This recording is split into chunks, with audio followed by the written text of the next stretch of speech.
Buongiorno, ben ritrovati con l'appuntamento, le notizie del giorno con Focus TG dal territorio del Veneto e non solo. Una giornata importante oggi sul fronte della sanità, perché proprio in questi minuti il presidente del Veneto Alberto Stefani, che si trova a Padova per un progetto importante dedicato alla città della Speranza, firmerà a breve le nomine ufficiali dei nuovi direttori generali della sanità, e allora ci collegheremo più tardi con Marta Zatta per capire se i nomi che sono circolati un po' in queste ore saranno confermati. Ha già detto Stefani, nessuno resterà al suo posto, è innovazione, puntiamo sul innovazione anche per le aziende sanitarie, le ULS del Veneto. In tutto questo si parla anche del referendum sulla giustizia, con il caso, lo sapete, l'abbiamo raccontato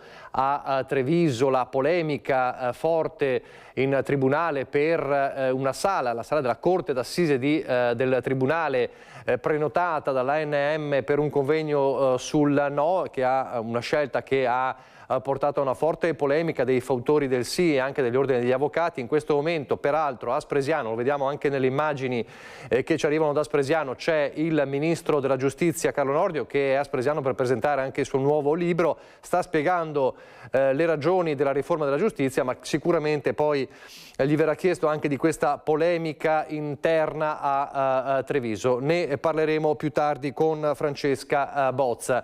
Intanto c'è la cronaca, e la cronaca ci riporta a Vicenza, perché è caccia alla banda della Ruspa, la banda che in meno di 24 ore ha colpito, lo ricorderete, a Camisano Vicentino, ma poi il giorno successivo a Sandrigo, strade bloccate, Ruspa per assaltare l'azienda Oraf. Allora il racconto riparte da qui. I banditi, prima di tentare l'assalto alla succursale di Sandrigo dell'azienda Safimet con base ad Arezzo, hanno appiccato un incendio a cataste di bancali in 2 punti della strada nella zona industriale, spargendo chiodi per tentare di rallentare e bloccare l'intervento di vigilantes e forza dell'ordine. Con una ruspa rubata nei pressi hanno tentato di farsi l'arco nel retro dell'edificio, senza successo, per poi scassinare uno dei cancelli d'ingresso. Tutti i tentativi andati a vuoto nella notte tra mercoledì e giovedì, con modalità pressoché uguali all'assalto della Facco Corporation di Camisano avvenuto la notte precedente. In entrambi i casi i malviventi non sono riusciti a raggiungere il cavò dove sono stoccati i metalli preziosi. Per la Safimet è il secondo tentativo nel giro di pochi mesi, un'escalation della criminalità non solo nella provincia iberica che allarma gli imprenditori del settore orafo. Dietro a questo fenomeno ci sono centinaia di aziende orafe con migliaia di dipendenti che sono molto preoccupati di questa recrudescenza di assalti quasi a stile terroristico, che stanno mettendo veramente in crisi tutto il sistema produttivo del distretto orafo vicentino, come era già successo nel distretto di Arezzo. Tentativi che procurano soprattutto gravi danni alle strutture esterne degli edifici, ma che non raggiungono mai i depositi interni super protetti da sistemi anti-intrusione d'avanguardia, come richiesto dalle compagnie di assicurazione. È inutile andare a fare azioni terroristiche con distruzioni di beni, con migliaia e migliaia, centinaia di migliaia di euro di danni e non ottenere niente. Quindi sono assalti che alla fine non porteranno a nulla. Ecco che allora viene lanciato un accorato appello alle istituzioni politiche e ai responsabili delle forze dell'ordine. Dovrebbero farsi carico di questo fenomeno che sta ormai superando qualsiasi limite di tollerabilità, e cercare di portare avanti con una task force specializzata in contrasto a questi atti delinquenziali di brande criminali che vengono, si presume, dall'est, per poter porre fine a questa distruzione continua di beni e preoccupazione da parte degli imprenditori. E sempre nel Vicentino, nel Bassanese e nell'Alto Vicentino avevano colpito i predoni albanesi, che sono stati arrestati dai carabinieri, un'operazione congiunta. Sentite. 3 predoni albanesi che hanno agito tra Isola, Villa Verna nel Bassanese sono stati catturati dai carabinieri. L'operazione della compagnia di Bassano, che ha eseguito 3 ordini di custodia in carcere del GIP di Vicenza. Gli arrestati hanno 37, 38 e 40 anni e sono ritenuti responsabili di furti alla fine del giugno 2025. Gli arresti sono stati eseguiti tra Corsico, Buccinasco e Trezzano sul Naviglio, nell'area metropolitana di Milano.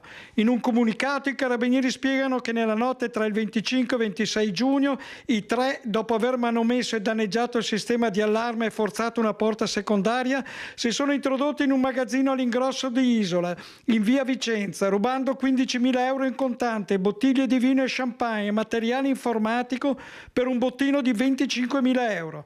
Nella stessa notte hanno tentato un colpo in una ditta galvanica, sempre di Isola, ma l'allarme li ha respinti. La notte successiva, dopo aver praticato un foro nel muro perimetrale, si sono introdotti in un'azienda di Villa Verna, in via dell'Artigianato, portando via assegni e titoli di pagamento intestati a clienti e all'azienda per 10.000 euro. Le indagini hanno inoltre evidenziato come il gruppo fosse solito muoversi di notte in diverse regioni del nord Italia, Veneto, Emilia-Romagna, Marche e Toscana, a bordo di auto di grossa cilindrata, intestate a terzi e con targhe clonate e contraffatte, con una predilizione per le aziende orafe. Determinanti le perquisizioni effettuate nell'abitazione degli indagati in un garage di Trezzano sul Naviglio, la loro base logistica. Qui i carabinieri di Bassano hanno sequestrato quasi 53.000 euro in contanti, $2.000, 5 orologi di pregio, 11 travel check per $940, manubri d'oro e argento per un peso di 23,5 kg, 2 targhe clonate, 63 proiettili di vario calibro e una pistola a calibro 9, risultata rubata a settembre 2024 a un orafo della provincia di Arezzo durante un ingente furto. Le rapine anche ai ragazzini, sarà successo ai Giardini dell'Arena a fine dicembre. Siamo a Padova, un gruppo veramente di giovani che fu aggredito addirittura a colpi di spranga da 2 giovani, altrettanto giovani tunisini, che sono stati arrestati dalla polizia. I 2 malviventi avevano anche minacciato gravemente le vittime.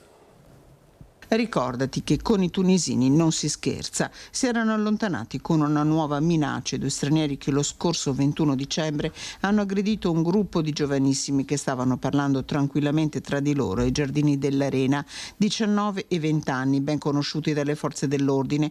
I 2 tunisini regolari in Italia sono stati arrestati dalla polizia con l'accusa di rapina. La coppia, armata di una sbarra di metallo, si era avvicinata al gruppetto di 5 ragazzi, 3 minorenni con altri connazionali, e senza perdere tempo li aveva assaliti con violenza. Avevano colpito con una sbarra di metallo un 19enne per poi aggiungere pugni al volto, alle braccia, alla schiena. Un 16enne era stato invece spinto contro una parete colpendolo con pugni e provocandogli lesioni guaribili in 10 giorni. Si erano poi rivolti a un 20enne a cui avevano strappato dalle mani un marsupio di marca con dentro un cellulare, i documenti, la carta di credito e 50 euro in contanti. Le indagini condotte dagli agenti della squadra mobile di Padova hanno portato all'individuazione dei 2 tunisini che sono stati arrestati dopo essere stati riconosciuti dalle vittime. Una lunga serie di precedenti per i 2 giovani. Il 19enne ha ben 3 alias e una serie di segnalazioni per spaccio, rissa, ha inoltre alcune denunce per rapina. Anche il 20enne, 6 gli alias forniti alla polizia, ha numerose accuse anche per invasione di terreni. Per questi precedenti i 2 tunisini sono stati arrestati, misura eseguita nella tarda serata di mercoledì dopo che sono stati rintracciati nei pressi del cavalcavia Borgomagno. Ancora giovanissimi protagonisti della cronaca, in questo caso i giovanissimi che hanno aggredito al campetto di calcio a Signoressa di Trevignano un gruppo di altri giovani, ferendo gravemente un 22enne, lo abbiamo raccontato nei giorni scorsi, mentre soltanto 2 giorni fa raccontavamo le parole della mamma di uno dei ragazzi coinvolti, una delle vittime, che dice: mio figlio dallo shock non dorme più, siamo terrorizzati da questa violenza. Il parroco di Trevignano, il parroco di Signoressa, è pronto a incontrare i ragazzi protagonisti di questa vicenda, sia gli aggressori che le vittime, per ricomporre quelle che dice sono ferite fisiche ma anche morali. E intanto a Trevignano, contro il disagio giovanile, partono i corsi rivolti ai genitori. Abbiamo scelto intanto di concentrarci per iniziare su una formazione per i genitori sul dialogo tra generazioni, quindi genitori-figli, e anche sull'affettività e quindi l'espressione dei sentimenti, degli affetti in modi che possono diventare appunto importanti e significativi. Educare e supportare i genitori al dialogo, all'ascolto, al linguaggio dei sentimenti. A Trevignano si fa fronte anche così al disagio giovanile che sempre più spesso diventa violenza, come è successo domenica scorsa ai campetti della parrocchia Signoressa con 2 fratelli marocchini di 15 e 17 anni che hanno aggredito con ferocia per un banale fallo di gioco 2 fratelli italiani di 17 e 22, con il secondo sottoposto nelle scorse ore a un delicato intervento maxillofacciale, aggressività che interroga l'intero territorio, dove ad aprile si inizierà un nuovo ciclo di incontri con psicologi ed esperti. Anche prima di questa emergenza già in questo comune c'era questa attenzione, insomma, in un dialogo appunto aperto, come già dicevo, con le istituzioni varie che operano, insomma, a livello giovanile. Il lavoro è tantissimo, però non si vede, non si fa con clamore, ma sempre nel silenzio e nella fedeltà quotidiana. Poi purtroppo sì, i fatti di cronaca come questi, insomma, accendono i riflettori e si concentra sul fatto, senza poi riconoscere tutto il bene che c'è e che fa silenzio di solito. Lo stesso Don Daniele sta seguendo da vicino la mamma dei ragazzi aggrediti, con i carabinieri che proseguono le indagini. Il parroco non esclude una soluzione di comunità. Ipotizzo e penso che appunto nel momento in cui, in accordo con i carabinieri, in accordo anche poi con tutte le persone che in questi giorni si sono attivate, insomma, per accompagnare e seguire la vicenda, si possa prevedere un incontro anche con i ragazzi coinvolti, una soluzione di ricomposizione di quelle che sono le relazioni ferite o strappate o incrinate, insomma. Perché c'è spazio per il perdono in questi casi? Il perdono è un dono ed è una scelta che una persona arriva a donare, a fare, a dare a chi lo chiede, e non è solo chiedere scusa che risolve le questioni. Certo, sarebbe bello poterci arrivare. Con la cronaca tra Mestre e Venezia, 2 accoltellamenti in poche ore, 2 storie diverse tra di loro, ma l'unica costante è la paura che cresce nel territorio, semmai si è fermata. Ilaria Marchiori con Sandro Ponchio. Buongiorno Ilaria.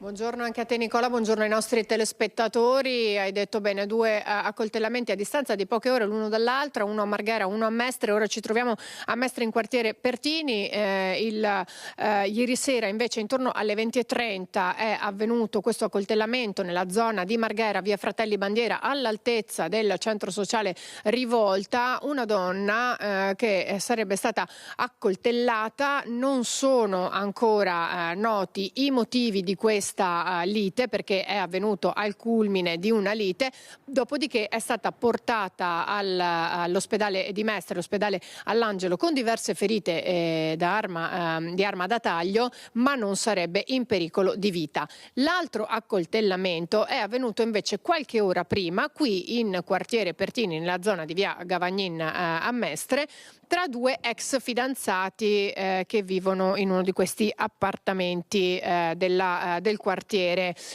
Sembrerebbe anche in questo caso al culmine di una lite. Non sarebbe stato utilizzato questa volta un coltello ma un pezzo di vetro, e la vittima sarebbe l'uomo, un 50enne che ora si trova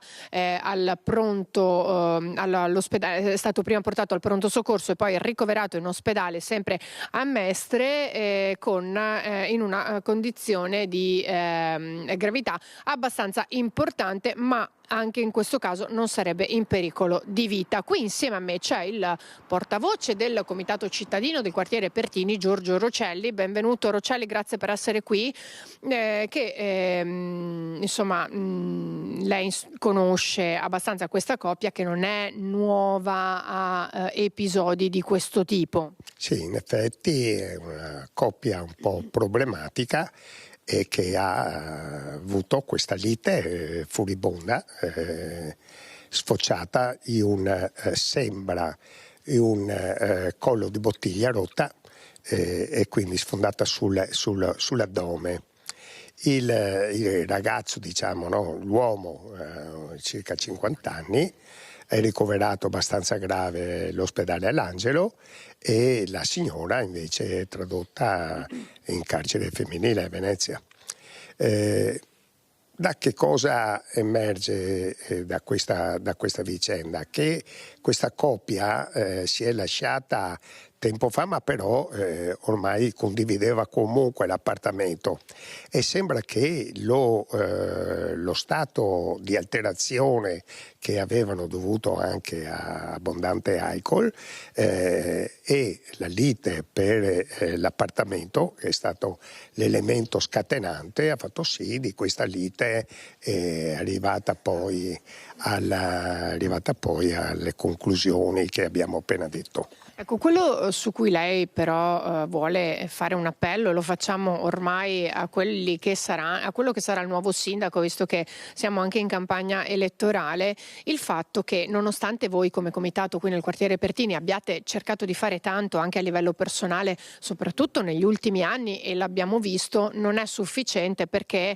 se ci fossero delle attrattive diverse, questi episodi lei sostiene accadrebbero con minore frequenza. Sì, in dubbio, un quartiere del genere che ha 3.500 abitanti ha bisogno anche di elementi di associazione, di trovarci assieme.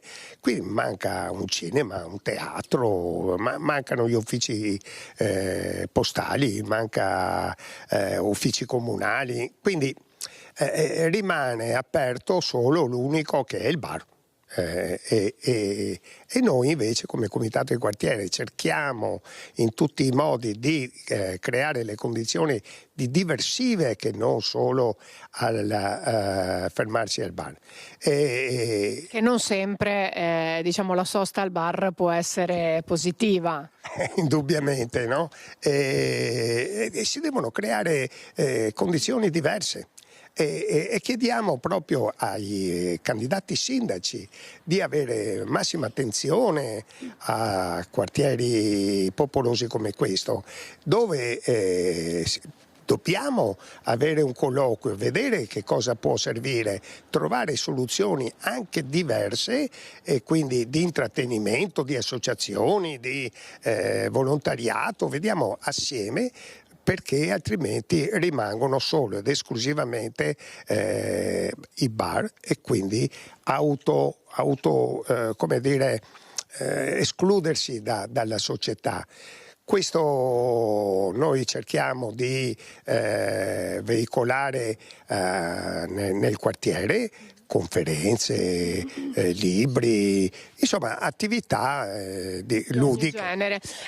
L'appello è molto chiaro. Io ringrazio il presidente Giorgio Rocelli. Qui da Mestre è tutto, restituisco la linea allo studio. Grazie Ilaria Marchiori. Noi andiamo a Padova adesso. Allora, dicevamo in apertura, in queste ore, ormai in questi minuti, le firme del presidente del Veneto Alberto Stefani sulle nomine ufficiali dei nuovi direttori generali delle aziende sanitarie del Veneto. Questa mattina Alberto Stefani a Padova per un importante progetto che riguarda la città della Speranza. Le firme ancora non sono ufficiali, ma insomma ci siamo quasi. Marta Zatta, buongiorno. Sì, buongiorno Nicola, buongiorno ai nostri telespettatori. Esatto, oggi è una giornata estremamente importante per la sanità del Veneto, perché a breve, come hai detto tu, usciranno i nomi dei 13 componenti della sanità regionale. Si vocifera insomma già alcuni nomi, non sono ancora stati confermati, ma si parla che Giuseppe Del Bene sarebbe stato riconfermato fino al 30 giugno per l'ULSS 1, Giancarlo Bizzarri per l'ULSS 2, Massimo Zuin per l'ULSS 3, Carlo Bramezza per il Veneto Orientale, quindi l'ULSS 4, Mauro Filippi per l'ULSS 5, Patrizia Benini per l'ULSS 6, Giovanni Carretta per la zona di Balsano, quindi ULSS 7, Peter Assenbergs per l'ULSS 8, Pietro Girardi per la zona del Veronese, quindi ULSS 9, Scaligera, Paolo Fortuna per l'azienda ospedaliera di Padova, Paolo Petraglia per l'azienda ospedaliera di Verona, invece Patrizia Simeonato per l'Istituto Oncologico Veneto. Noi poco fa abbiamo parlato con il presidente della Regione Veneto, che ha detto che si punterà sicuramente su un grande lavoro di squadra tra tutti questi nuovi dirigenti, se effettivamente saranno questi i nomi appunto confermati. Ora passiamo direttamente alle parole del presidente del Veneto, Alberto Stefani. Stiamo completando in questi minuti, in queste ore, tutta la burocrazia necessaria. Avevamo promesso che entro il 28 ci sarebbero stati i nuovi DG della sanità, nessuno ci credeva, siamo riusciti a vincere questa sfida contro il tempo e sono convinto che persone di qualità sapranno dare il meglio nelle rispettive aree di riferimento. Ho chiesto loro massimo impegno, operatività fin da subito e soprattutto una forte attenzione ai territori e alla medicina territoriale. Nessuno è rimasto al suo posto, sono tutti, ognuno ha avuto un'ULSS diversa, questo ci tenevo a farlo anche perché è giusto che ci sia un ricambio e una rotazione, per me è fondamentale questo, funziona così in politica, deve funzionare così anche nella sanità. Soprattutto quelli esterni sono persone che io ho scelto perché hanno dimostrato particolare attenzione alla medicina territoriale, al territorio, ma anche all'innovazione tecnologica. Una grande sfida che la nostra sanità deve vincere, soprattutto quest'anno, è implementare la tecnologia, la telemedicina al servizio dei cittadini. È fondamentale proseguire il percorso per il fascicolo sanitario elettronico per rendere interoperabili i dati di tutte le ULSS. Questa è una grande sfida che abbiamo davanti. Le ULSS devono saper dialogare, avere dei sistemi unici, informatici e digitali per garantire anche una migliore organizzazione della sanità. Nei prossimi giorni nomineremo i direttori sanitari e ovviamente i direttori amministrativi e sociosanitari e quindi garantiremo la massima operatività alla struttura. Sentito dalle parole del presidente Alberto Stefani, sarà sicuramente un lavoro di squadra. Prima abbiamo avuto modo anche di parlare con l'assessore alla sanità Gerosa, completamente in linea con le parole del presidente del Veneto. Oggi appunto dicevamo è una giornata estremamente importante per la sanità del Veneto, perché oggi è stata fatta la posa della prima pietra della seconda torre della Città della Speranza. Appunto abbiamo visto insomma il fondatore della Città della Speranza, Franco Masello, estremamente emozionato per insomma un traguardo, l'ennesimo traguardo insomma per la sanità padovana e veneta, ma anche nazionale possiamo dire. Oggi è stato anche firmato un importante accordo per la ricerca e lo sviluppo di terapie avanzate, quindi insomma l'ennesimo passo in avanti per la Città della Speranza e quindi anche di conseguenza per la sanità veneta. Per il momento da Padova è tutto, in attesa appunto delle conferme dei nomi dei nuovi direttori sanitari del Veneto. Nicola, ti ridò la linea. Grazie a Marta Zatta. Quindi insomma i nomi circolano, dovrebbero essere quelli, ma aspettiamo ovviamente la conferma. E nel frattempo i temi della sanità sono tanti. Soltanto ieri a Padova la protesta dei lavoratori dell'azienda ospedaliera che chiedono alla dirigenza che verrà una discontinuità. Vogliamo che la nuova dirigenza ci sia una discontinuità con quella vecchia intanto, e questa è la prima cosa che chiediamo, e questa discontinuità va proprio sul benessere organizzativo, sulle assunzioni e su quello che deve essere ascoltati i lavoratori. Hanno incrociato le braccia i lavoratori di CGIL e UIL dell'azienda ospedale di Padova. 24 ore di sciopero per infermieri e OSS, una protesta nel giorno in cui scade il mandato del direttore generale Giuseppe Dalben. Molte le richieste dei due sindacati, la prima è la discontinuità con la vecchia dirigenza. La mancanza di personale è un problema, come dire, cronico in tutte le strutture. Il problema è che ci sono strutture che hanno deciso di riorganizzare i servizi e quindi fanno l'attività in base alla programmazione che possono garantire con il personale, e un'azienda ospedaliera di Padova che non ha mai riorganizzato i servizi. E questo è il problema. Noi abbiamo detto riorganizziamo i servizi.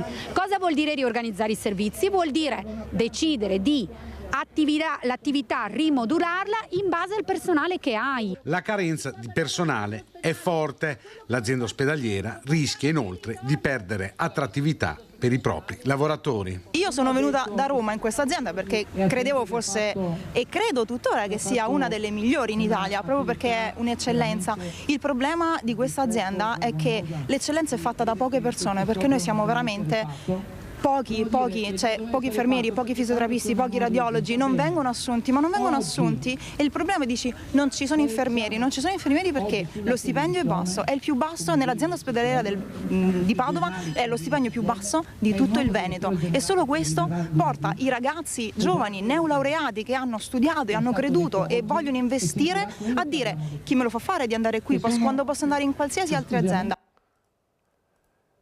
Allora, nel frattempo è arrivata, ve lo dico, è arrivata la conferma di quello che ci diceva la nostra Marta Zata. Allora vi ridico le nomine ufficiali, erano quelle che, insomma, che circolavano già, aspettavamo solo di avere le conferme. Dunque all'ULSS 1 Dolomiti Giuseppe Dalben, commissario fino al 30 giugno 2026, all'ULSS 2 Marca Trevigiana, molto nuovo, Giuseppe Bizzarri, all'ULSS 3 Serenissima, un altro volto nuovo, alla dirigenza ovviamente Massimo Zuin, all'ULSS 4 Veneto Orientale, dalla ULSS 7 Pedemontana Carlo Bramezza, all'ULSS 5 Polesana, dal ULSS 4 Mauro Filippi, all'ULSS 6 Euganea arriva dall'ULSS 9 Scaligera Patrizia Benini, all'ULSS 7 Pedemontana Giovanni Carretta, nuovo, viene dall'entourage dell'ULSS 3. Nuovo è anche la guida dell'ULSS 8 Berica, Peter Assenbergs, l'ex direttore generale dell'ULSS 5 Polesana Pietro Girardi passa all'ULSS 9 Scaligera, Paolo Fortuna, ex dirigente dell'ULSS 6 Euganea, direttore generale, va alla guida dell'azienda ospedaliera Università di Padova, Paolo Petralia, nuovo all'azienda universitaria integrata di Verona, Patrizia Simeonato all'Istituto Oncologico del Veneto, allo IOV, ex direttore generale dell'ULSS 8 Berica, e Paolo Fattori ad Azienda Zera, un altro nuova guida. Quindi sono ufficiali i nomi che aveva detto anche la nostra Marta Zata, sono arrivati in questo momento all'ufficialità anche in un comunicato della Regione. Prima di andare a Belluno però ancora la sanità, e allora in attesa che il nuovo direttore generale dell'ULSS 2 Giuseppe Bizzarri si insedi a Treviso, dopo Francesco Benazzi dirige ad interim Stefano Formentini, che era insieme ieri a Benazzi nell'ultima uscita da direttore generale dell'ULSS 2 dopo 10 anni, Francesco Benazzi, per un importante passo avanti del nuovo ospedale di Conegliano. Guardate. A poche ore dalla scadenza del mandato, Francesco Benazzi ha scelto Conegliano per la sua ultima apparizione pubblica da direttore generale dell'ULSS 2. Al cantiere del nuovo ospedale i lavori proseguono a ritmo serrato per completare un progetto da oltre 55 milioni di euro, finanziato con 47 milioni di fondi PNRR. Siamo arrivati alla frasca, come avete visto, la parte strutturale sta terminando, volevamo solo dire mettere un punto, tenendo anche conto che l'ingegnere indipendente dovrà fare proprio la valutazione della struttura, e quindi nonostante le difficoltà che abbiamo avuto per ovviamente portare la terra eccetera, per bonificare il terreno per le piogge, alla fine questo ospedale, che è una meraviglia perché sarà veramente un'eccellenza a 5 stelle, sta andando avanti e quindi entro l'anno sarà terminato. Dopo i ritardi iniziali, il cantiere del nuovo ospedale di Conegliano prosegue spedito con l'obiettivo di eseguire entro il giugno 2026 il collaudo statico necessario per ottenere i fondi dal PNRR. Sono 6 piani, c'è un piano sottoterra chiaramente, e qua verrà spostata tutta la parte dell'ospedale, a parte le sale operatorie, verrà fatto il nuovo pronto soccorso e il vecchio edificio verrà demolito per creare parcheggi e soprattutto tanto verde. La dismissione e la demolizione del vecchio ospedale, prevista a cavallo tra il 2027 e il 2028, libererà un'area di circa 11.600 metri quadri. Oltre al verde ci si potranno ricavare circa 300 posti auto ad integrazione di quelli già esistenti. La piena operatività della nuova struttura dovrebbe quindi arrivare col prossimo anno. Abbiamo già comperato e poi stiamo attendendo per collocarle 2 TAC nuove, una risonanza, e dopo ovviamente il resto della tecnologia che verrà portato dal vecchio ospedale al nuovo ospedale. A Conegliano, accanto a Benazzi, c'è il direttore sanitario Stefano Formentini. Se nel fine settimana non dovessero arrivare le nuove nomine dei direttori generali delle aziende sanitarie, sarà proprio lui a ricoprire l'incarico di direttore ad interim dell'ULSS 2 e non è da escludere che su Formentini ricada anche la scelta definitiva dell'amministrazione regionale per il dopo Benazzi. E invece no, come abbiamo scoperto poco fa da Marta Zatta e poi con l'ufficialità si parlava di Stefano Formentini e invece sarà Giuseppe Bizzarri alla guida dell'ULSS 2, come poi è uscito nelle ultime ore. A Belluno adesso da Fabio Fioravanti per parlare di un rischio che è sempre alto in montagna in questo periodo, quello delle valanghe, viste anche le temperature che sono sopra la media. Buongiorno Fabio, insieme a Stefano Bozzi. Grazie Nicola, siamo sul campo di volo dell'Aeroclub di Belluno, dove alle spalle c'è la sede del soccorso alpino, dove si stanno facendo delle esercitazioni congiunte. C'è Falco 2, lo vedete, del SUEM, è appena decollato un elicottero della polizia che è di stanza in quel di Mestre. Siamo con il vice delegato del soccorso alpino di Belluno, che è un neviologo, cioè lui si occupa professionalmente di neve. Se vedete il mio abbigliamento, qui ci saranno 10 gradi, forse non vorrei dire magari anche di più, una temperatura che non è certamente tipica per febbraio. Montagne baciate per fortuna dalla neve in occasione delle Olimpiadi, neanche scesa parecchia, ma adesso sta facendo davvero caldo. C'è pericolo per l'aspetto appunto delle valanghe? Sì, come riporta anche il bollettino nivo-meteorologico di Arabba, il grado di pericolo ora è 3 su una scala di 5, dovuto principalmente agli strati deboli persistenti inglobati nelle nevicate di tutto l'inverno e adesso da un appesantimento del manto nevoso dovuto appunto a queste temperature anomale in quanto a caldo. Ci sono due situazioni particolari: i versanti settentrionali, nord, nord-ovest, nord-est, che hanno questi strati deboli inglobati nel manto e l'appesantimento della neve che ci sta sopra dovuto appunto al caldo, e invece i versanti sud caricati anche dal vento degli scorsi giorni, quindi con importanti accumuli da vento che sono attualmente in completa fusione. Vuol dire che il manto presenta una temperatura prossima allo zero e si sta via via fondendo. Questo fa sì che tutta l'acqua che percola verso l'interfaccia tra la neve e il suolo lubrifichi appunto il piano di scorrimento e possa provocare la discesa di valanghe sui versanti principalmente rivolti a sud, sud-est, sud-ovest e in particolare sulle prealpi, dove abbiamo quantitativi di neve abbastanza grandi e però temperature, se vogliamo, ancora più alte rispetto anche a quelle delle Dolomiti. Lei mi diceva che in questi giorni in quota non si arriva a zero. No, la temperatura di questi ultimi 3 o 4 giorni è stata insolitamente alta, tant'è che oggi proprio il bollettino meteorologico prevede uno zero termico a 3000 metri, in abbassamento speriamo da domani, però è già 3 o 4 giorni che lo zero termico è superiore ai 2800 metri, quindi molto caldo. Febbraio ha fatto registrare sulle montagne italiane davvero dati drammatici, 2 decine di vittime. Dov'è che in questo weekend non bisogna andare per non rischiare? Tutti i pendii, come dicevo, superiori ai 30 gradi di pendenza, che è dove si possono staccare le valanghe. Stare molto attenti agli accumuli da vento che si sono creati in questo ultimo periodo. Sappiamo che tutti i versanti settentrionali presentano degli strati deboli persistenti inglobati, che quindi rappresentano dei piani di scorrimento molto importanti per la neve, e quindi leggere attentamente il bollettino nivo-meteorologico, affidarsi ai professionisti e anche applicare l'atto della rinuncia se ritenete che le condizioni di sicurezza non siano quelle ideali.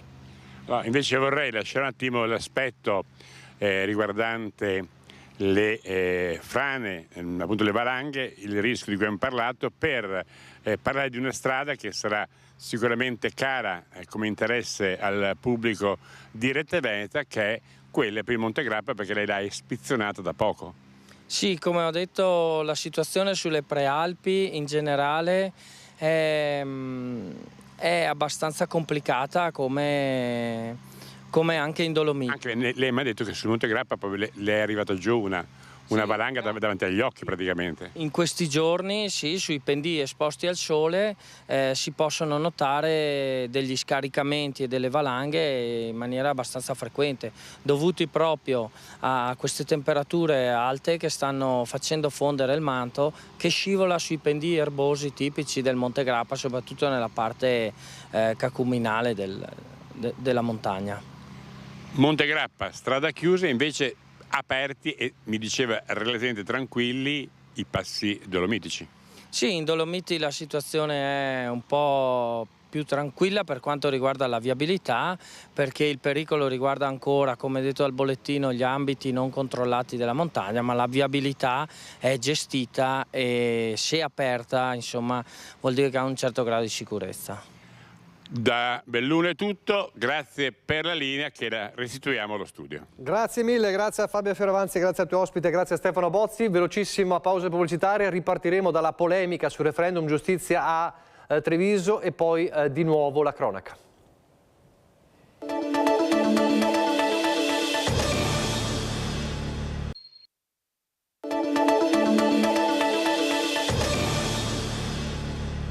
Gli spazi del Tribunale non dovrebbero essere impiegati per fini che non garantiscono un reale equilibrio democratico. È una bocciatura pesante quella dell'Ordine degli Avvocati di Treviso contro il dibattito organizzato dall'Associazione Nazionale Magistrati nell'aula d'assise del Tribunale per illustrare le ragioni del no alla riforma della giustizia del governo Meloni. Un evento che ha reso incandescente il clima già teso che si respira al Palazzo di Giustizia di Treviso in vista del voto. Tra i primi a dare fuoco alle polveri il giornalista e scrittore Sergio Tazzer. È una cosa che non sta né in cielo né in terra sostanzialmente, cioè un'associazione privata come l'Associazione Nazionale Magistrati ha avuto in concessione per fare propaganda, fare un comizio per il no, l'aula d'assise del Tribunale di Treviso. Io dico, per carità di Dio, mi piacerebbe anche, non lo farò, ma mi piacerebbe chiedere al Presidente del Tribunale di Treviso di fare anch'io, di organizzare anch'io una manifestazione per il sì. La Presidente del Tribunale, Daniela Ronzani, ha dichiarato alla stampa di aver tentato di organizzare con l'Ordine degli Avvocati un confronto tra i due schieramenti, poi sfumato per ragioni tecniche. Secondo gli avvocati, la circostanza non può però autorizzare un dibattito di parte dentro il Palazzo di Giustizia. L'avvocata Antonella Tocchetto, che si era limitata a condividere l'invito all'incontro, ha avuto la pagina Facebook invasa di commenti. Mi ha molto stupito quello che è successo, nel senso che io mi sono limitata nel mio post su Facebook di pubblicizzare un evento che era organizzato da giudici del Tribunale di Treviso, che io peraltro stimo tantissimo.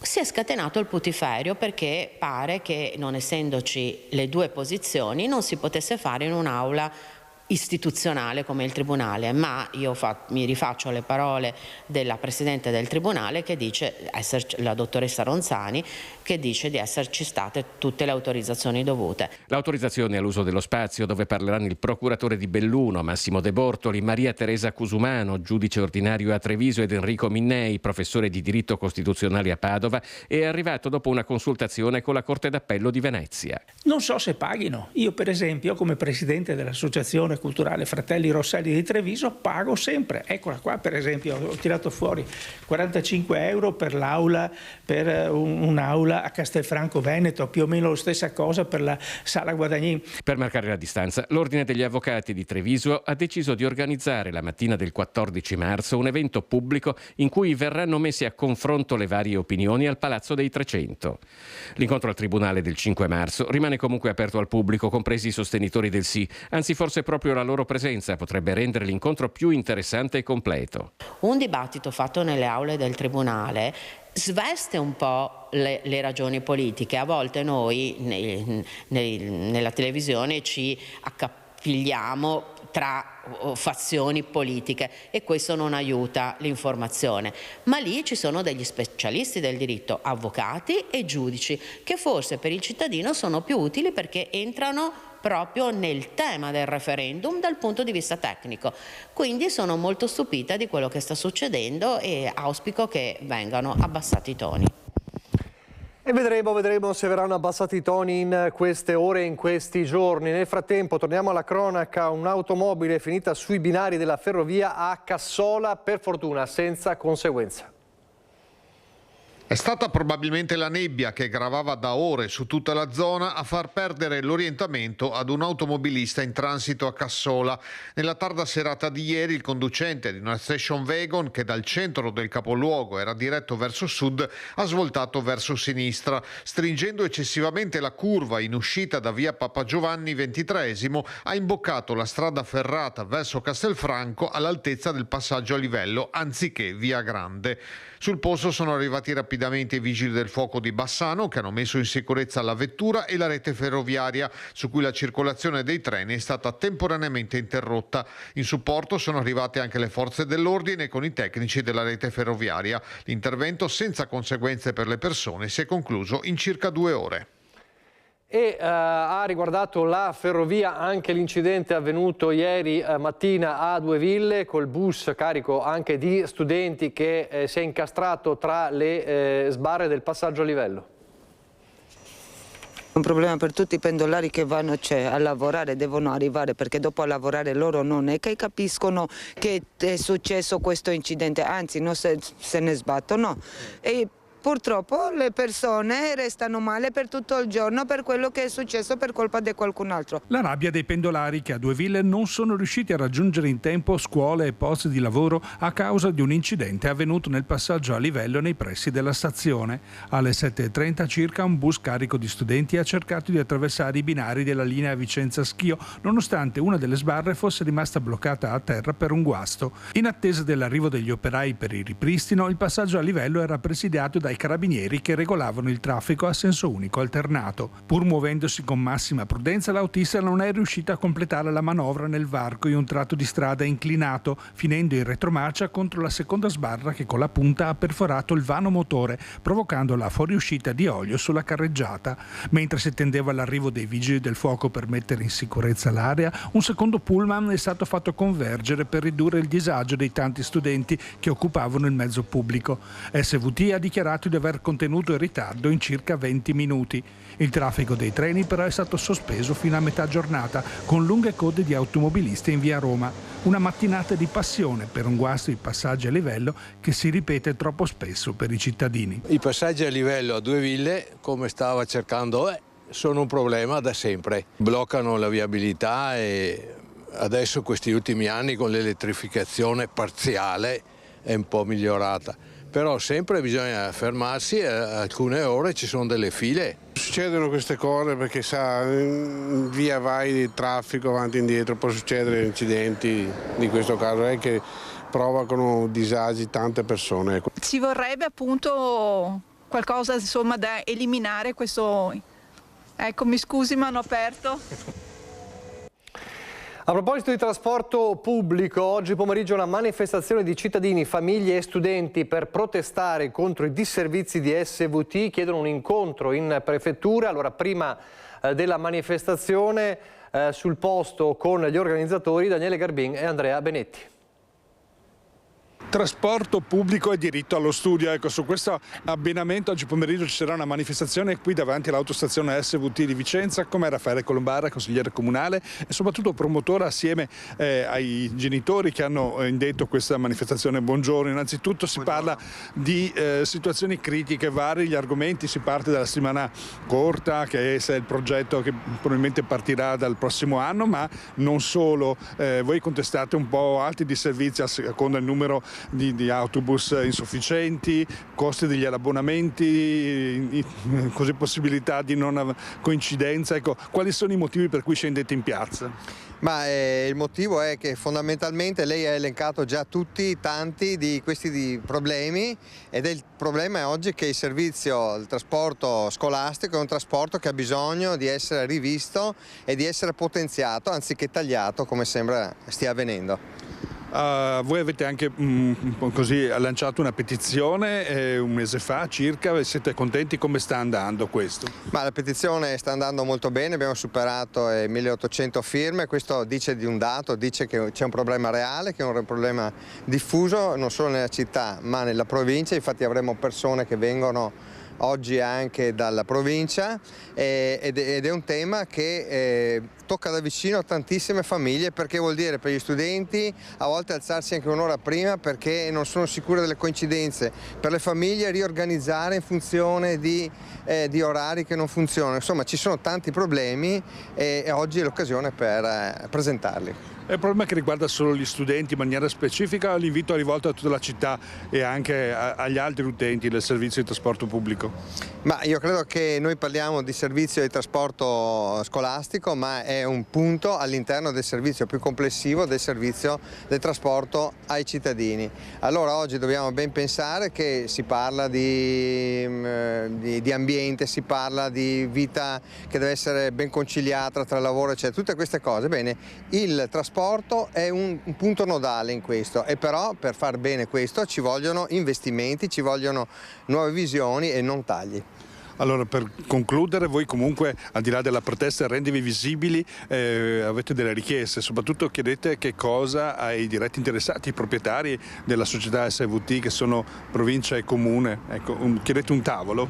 Noi chiediamo di incontrare separatamente il comune, la provincia che sono i proprietari e il prefetto, perché sovrintende a tutta la provincia, e chiediamo che questo tema sia affrontato e chiediamo delle soluzioni concrete alle tante questioni che sono sul tavolo.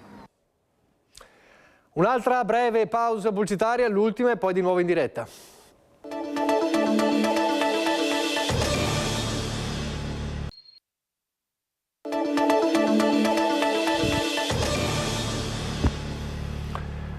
A Bassano adesso per parlare dell'assemblea e per vedere l'assemblea studentesca del Liceo Brocchi, che ieri ha parlato di bullismo, disabilità e discriminazioni assieme a Luca Lapo, meglio conosciuto come DJ Luchetta.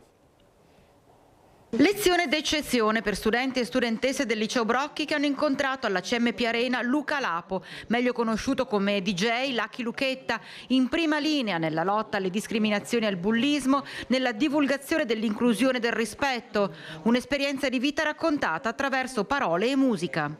Per trasmettere il messaggio ai giovani che la disabilità va vista in maniera diversa, non come solidarietà ma anche come risorsa, soprattutto da valorizzare per quello che fanno e non spesso giudicati solamente per l'aspetto come vengono visti, perché quello che dico io, noi disabili abbiamo bisogno non di un sostentamento economico ma di essere valorizzati, di essere accettati. Tanto l'entusiasmo dei giovani che hanno voluto questo appuntamento, convinti nella possibilità di un vero cambiamento. Abbiamo deciso di riporre fiducia nel genere umano anche noi e di cercare appunto di sensibilizzare più gente possibile sul fatto di appunto anche tematiche come la disabilità eccetera, per avere una speranza. Penso che la risposta al momento sia stata molto positiva, anche perché molto spesso le lezioni frontali o la semplice lettura di un libro di solito appunto non trasmette così bene il messaggio, e quindi crediamo che questo sia appunto il canale più giusto da utilizzare. E quale strumento migliore se non la musica per coinvolgere proprio i più giovani? Lei diceva, io alla diversità, alla discriminazione gliela suono. Esattamente, la discriminazione la suono, infatti come dico sempre io non mi sono mai sentito disabile e odio il pietosismo. Io mi sento e mi vedo disabile solo quando mi guardo allo specchio, però la mia vita, devo dire la verità, è estremamente normale.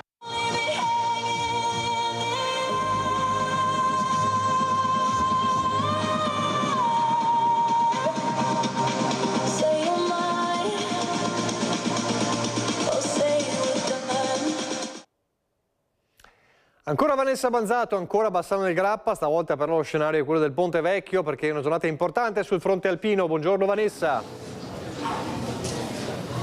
Buongiorno a te Nicola, a tutte le persone che ci stanno seguendo. Una giornata decisamente importante per tutti gli alpini, ma non solo. Ci troviamo sul ponte a loro dedicato, che è imbandierato, come potete vedere, con tutti questi tricolori. Perché? Perché oggi pomeriggio, proprio in Piazza Libertà, ci sarà la cerimonia di consegna del cappello alpino a 153 reclute, proprio al termine di lunghe settimane di addestramento. Con me il presidente dell'ANA Montegrappa, Giuseppe Rugolo, a cui vorrei chiedere proprio tutte le emozioni di questa settimana che ha rivisto Bassano attraversata dagli alpini in uniforme, ha rivisto l'ex caserma Montegrappa rivivere. Si tratta proprio di emozioni che abbiamo vissuto insieme, noi e loro, i 150 uomini e donne della sezione che sono a disposizione da mesi ormai per l'organizzazione e per la buona riuscita di questa ultima settimana, di quello che è la fase finale di questo corso, che poi li porterà a ricevere il cappello alpino in Piazza Libertà fra un paio d'ore. Emozioni che abbiamo condiviso e vissuto insieme, chi vecchio di esperienza e chi nuovo che sta per entrare nella grande famiglia delle truppe alpine. Ecco, tantissime persone che hanno gravitato attorno a questo evento, una settimana iniziata lunedì, un'intensa settimana di lavoro e tantissime attività. Io chiederei alla regia di mandare le immagini che sono state realizzate proprio questa mattina in Parco Ragazzi del 99, dove c'è stato l'alzabandiera. L'alzabandiera alla presenza delle 153 reclute, ma anche alla presenza di tantissimi ragazzini e ragazzine delle scuole superiori, perché hanno voluto proprio condividere con gli alpini questo momento legato al patriottismo, legato soprattutto proprio al valore, all'alpinità, al significato delle attività degli alpini, che ormai sono conosciutissime non solo nella nostra Italia ma anche all'estero. Momento particolarmente toccante anche appunto il canto dell'inno nazionale, tutti insieme in maniera corale. Sono state davvero giornate cariche, dense di emozioni, che direi, Presidente, la parola emozione è quella che contraddistingue, assieme alla parola orgoglio, contraddistingue maggiormente questa settimana. Sì, contraddistingue maggiormente, ma soprattutto perché si sposa con l'identità, perché alla fine è un passaggio di identità, è un ribadire ancora una volta che ci siamo, e tra l'altro le truppe alpine sono l'altra faccia della stessa medaglia, che poi raggruppa anche l'Associazione Nazionale Alpini, la sezione Montegrappa, in queste settimane. Noi siamo un insieme unico che collabora e condivide ideali, valori, ognuno per la propria competenza, ognuno con le proprie caratteristiche, però siamo un insieme che dà forza reciproca. E tra l'altro poi ieri sera c'è stato il concerto della fanfara alpina Giulia al Teatro Remondini, e c'è stato un momento particolarmente toccante. C'è il servizio.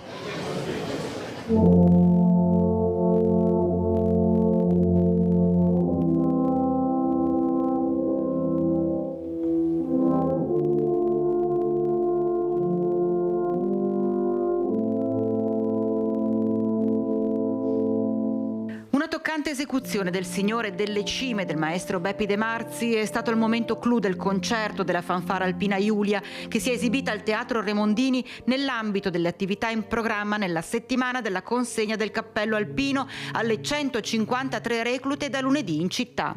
Intenso il ricordo del capitano Massimo Ranzani, morto in servizio in Afghanistan nell'esplosione di una bomba il 28 febbraio 2011. Con il suo estremo sacrificio ha contribuito ad accrescere il prestigio dell'esercito e dell'Italia, tenendo alti gli ideali di pace e di solidarietà. Adraskan, Afghanistan, 28 febbraio 2011. La fanfara, diretta dal sergente maggiore capo Flavio Mercorillo, si è quindi esibita nell'esecuzione dei brani caratteristici dell'alpinità, passando anche per la musica classica magistralmente eseguita dai fiati e percussioni. Un momento di condivisione attraverso le note, a corollario di una settimana densa di emozioni.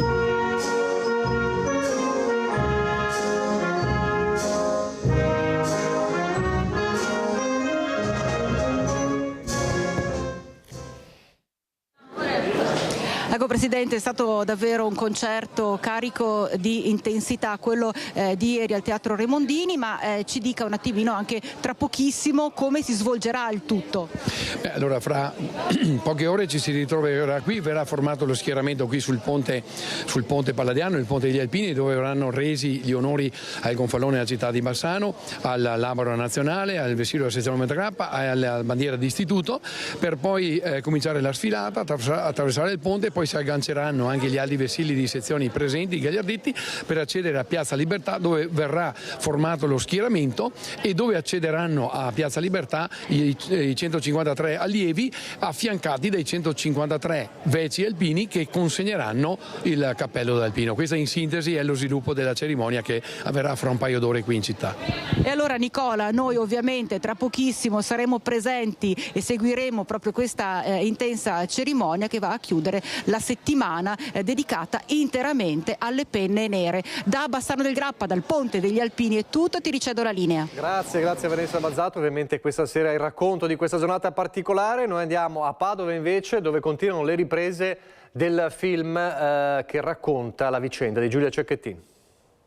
Sono iniziate anche a Padova le riprese del film su Giulia Cecchettin, Se domani non torno, diretto dalla regista Paola Randi e basato sul libro scritto dal padre Gino Cecchettin.